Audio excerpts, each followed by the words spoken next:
Le soir tombait comme un rideau trop lourd, et dans la rue, un vent sec balayait les trottoirs avec ce tempérament qu'ont les saisons quand elles ont mal dormi.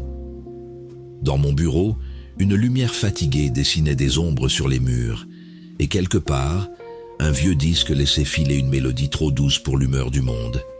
C'est dans ces moments-là qu'on replonge dans les affaires qui sentent la poudre froide et les mauvaises décisions. La dernière fois, souvenez-vous, on avait mis les doigts dans l'engrenage de la tigresse. Une femme, un bagage trop rempli, un homme qui pensait encore pouvoir négocier avec le destin. Un épisode de tension feutrée où chaque regard valait un contrat et chaque silence cachait une débâcle. C'était le 28 novembre, mais l'ombre de cette histoire flotte encore, comme un parfum trop tenace pour disparaître.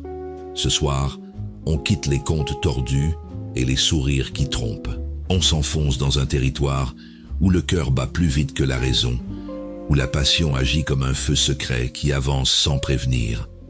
Une histoire où deux êtres se croisent, se reconnaissent et filent droit devant, comme si le monde était une route sans fin.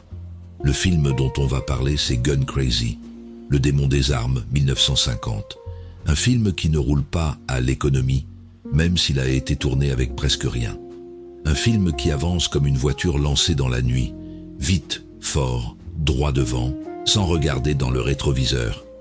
Joseph H. Lewis signe ici un morceau de cinéma vif, précis, étonnamment moderne. Un récit où l'amour se transforme en élan, où la route devient un choix et où chaque geste peut faire basculer une existence. Bienvenue dans Bobard sur bobine. Épisode 20. Installez-vous ou restez debout si la nuit vous tient éveillé, parce qu'on s'apprête à plonger dans une histoire où la passion avance en ligne droite et où personne ne sait vraiment comment freiner. 1950. Une année qui ressemble à une transition plus qu'à une promesse. L'Amérique est sortie de la guerre depuis 5 ans, mais quelque chose, là-dessous, continue de gronder. On parle de reconstruction, de prospérité, mais dans les journaux, les noms qu'on évite de prononcer deviennent de plus en plus nombreux. Et à Hollywood, ce n'est pas la météo qui inquiète, c'est la suspicion qui s'installe, sourde et persistante. Les studios surveillent, contrôlent, verrouillent. Le code Hayes agit comme un filtre trop serré, et la liste noire s'étend, dérobant des signatures entières à leurs propres œuvres. Dalton Trumbo, par exemple, un homme à la plume vive, mais condamné à écrire dans l'ombre. Gun Crazy porte volontairement cette marque discrète, ce parfum de création qui doit se cacher pour exister. Pendant que les grandes compagnies serrent les rangs, les indépendants avancent autrement. Pas de palais dorés, pas de budgets colossaux, juste quelques producteurs téméraires et une volonté d'aller plus vite, plus direct, plus libre. Parmi eux, les King Brothers, 2 autodidactes du cinéma, prêts à miser sur l'instinct plutôt que sur la prudence. Et pour tenir la caméra, un homme à la réputation d'artisan malin, Joseph H. Lewis, un réalisateur qui s'est transformé chaque décor en opportunité, chaque déplacement en tension narrative. Ceux qui ont écouté un ancien épisode de cette émission se souviendront peut-être de son travail sur The Big Combo. C'était une autre époque du podcast, un autre ton, mais la patte de Lewis était déjà là, dans cette manière d'aller droit au cœur des scènes. Avec Gun Crazy, il change de registre, quitte la froideur ciselée pour une énergie plus mobile, presque instinctive. Et le contexte politique explique beaucoup de choses. Tourner dehors, dans les rues, avec une caméra qui respire et une équipe légère, Gun Crazy échappe aux rigidités du système. Ici, pas de décor monumental, pas de grands effets, juste la réalité, celle qu'on traverse sans y penser. Trottoirs, vitrines, routes, ciel changeant. Le film adopte malgré lui une forme de naturel qui lui va comme un gant. 1950, c'est l'année parfaite pour un film comme celui-là. Une époque en équilibre instable, un cinéma qui hésite entre prudence et invention, une industrie qui cherche à se protéger et quelques irréductibles qui continuent d'inventer. C'est dans cette brèche que Gun Crazy s'engouffre, et c'est cette brèche qui lui donne encore, aujourd'hui, son souffle particulier. Il y a des histoires qui s'annoncent dans le fracas et d'autres qui se glissent dans votre esprit comme une évidence. Gun Crazy appartient à cette seconde catégorie.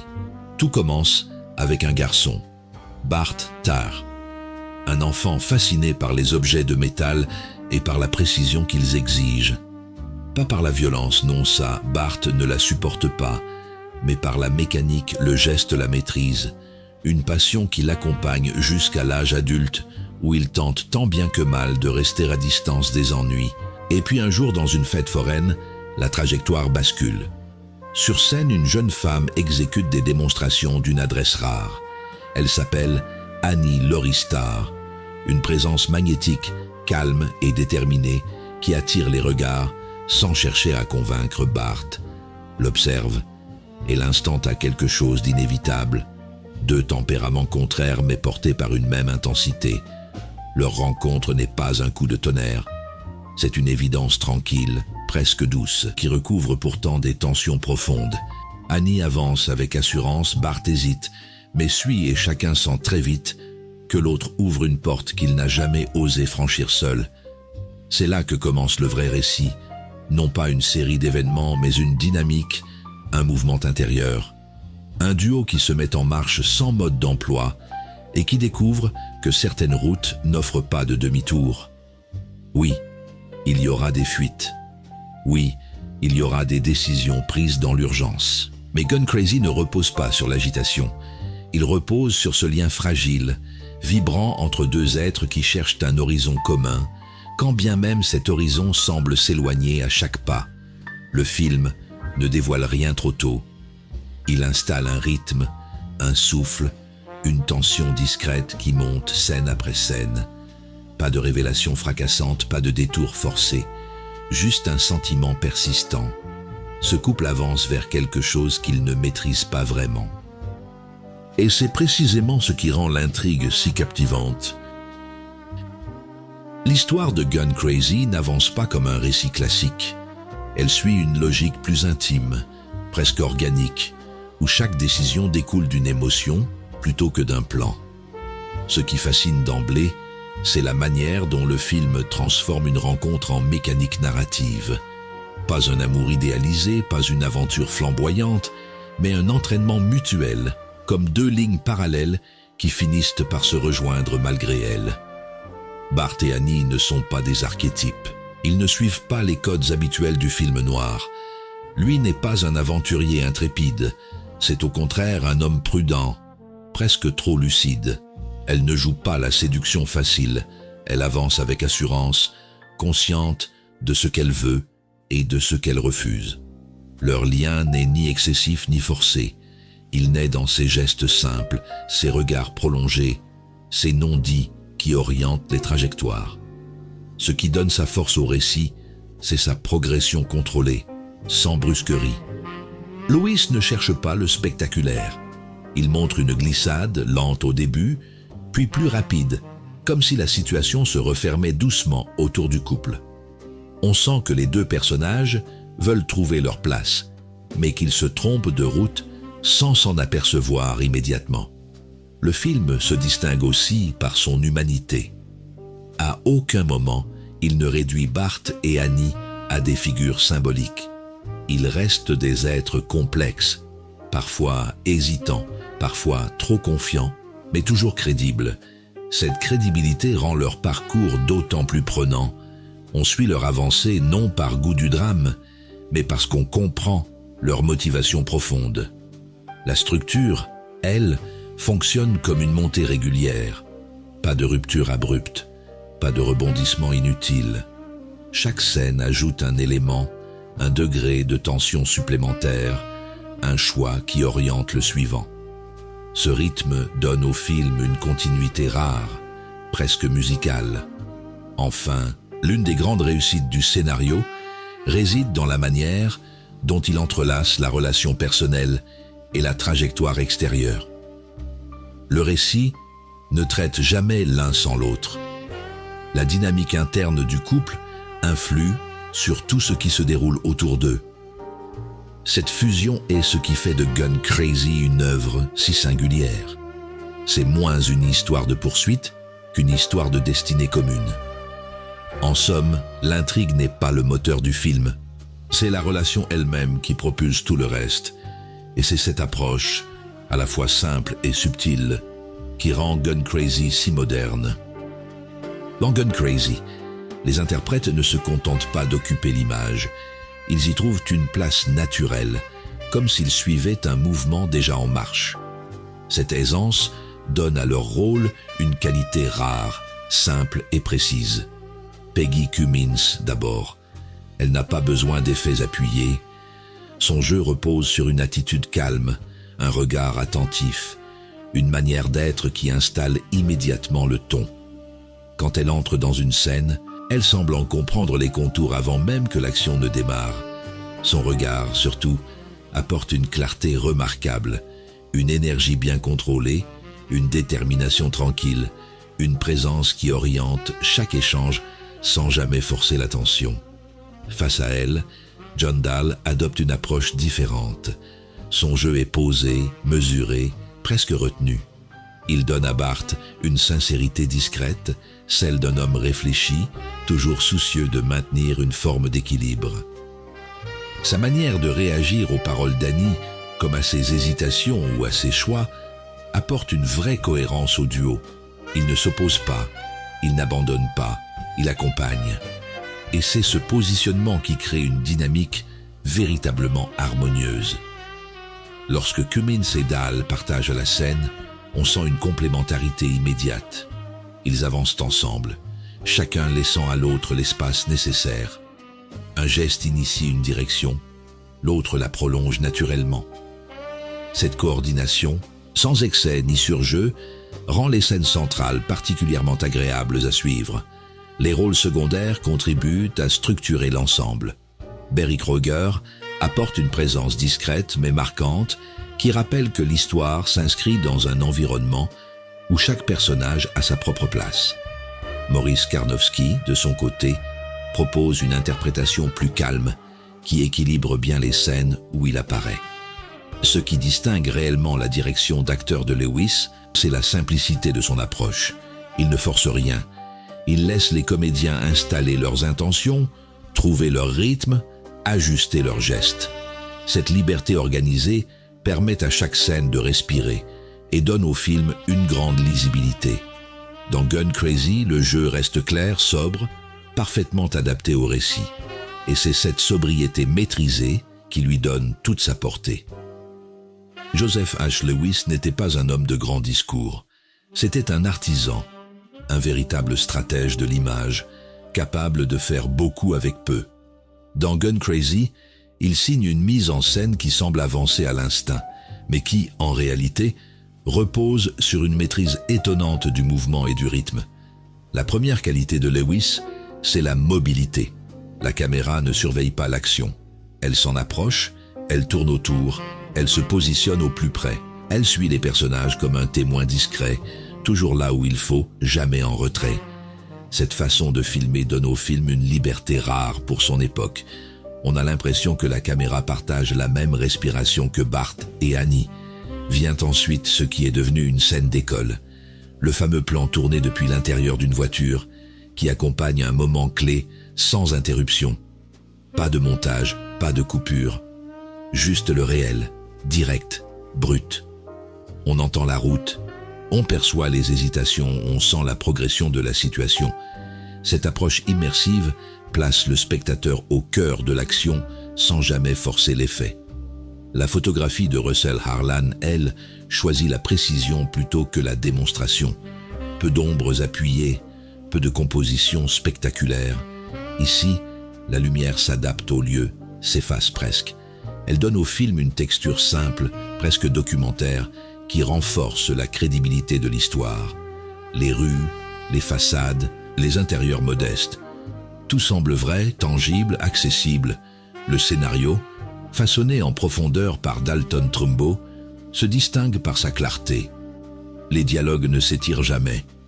Chaque réplique sert à dévoiler un détail, à marquer un changement d'état, à resserrer la tension.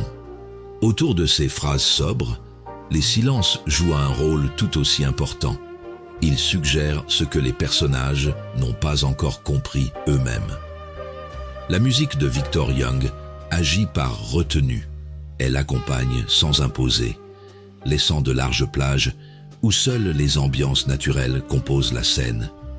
Cette économie sonore renforce l'atmosphère du film, un monde où l'on avance avec prudence, attentif aux moindres signes. Enfin, Lewis dirige ses acteurs avec une finesse rare. Il ne surligne rien, ne pousse rien, il laisse des marges, autorise des respirations, accueille les micro-gestes qui rendent les scènes réalistes. Cette confiance donnée à ses comédiens crée une spontanéité maîtrisée. Les échanges paraissent naturels, les hésitations sincères, les décisions crédibles.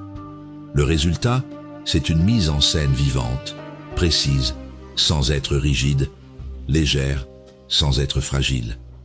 Un style qui ne cherche ni la prouesse ni l'effet, mais qui accompagne le récit avec une régularité remarquable. En somme, Lewis filme comme d'autres écrivent, avec sobriété, attention et un sens aigu du moment juste. Quand on regarde Gun Crazy, on sent qu'il n'est pas arrivé par hasard. Il appartient à une lignée, une tradition de récit où deux êtres avancent ensemble sur une route qui ne leur était pas destinée. Et en même temps, il ouvre une porte vers quelque chose de plus moderne, de plus libre. On pense forcément à They Live by Night de Nicholas Ray, sorti 2 ans plus tôt. Là aussi, un couple tente de s'échapper, de trouver une place dans un monde qui les dépasse. Mais Ray travaille dans la douceur, dans une forme de mélancolie lumineuse. Lewis, lui, choisit une énergie plus directe. Il filme l'urgence, le mouvement, l'impulsion qui fait basculer une trajectoire.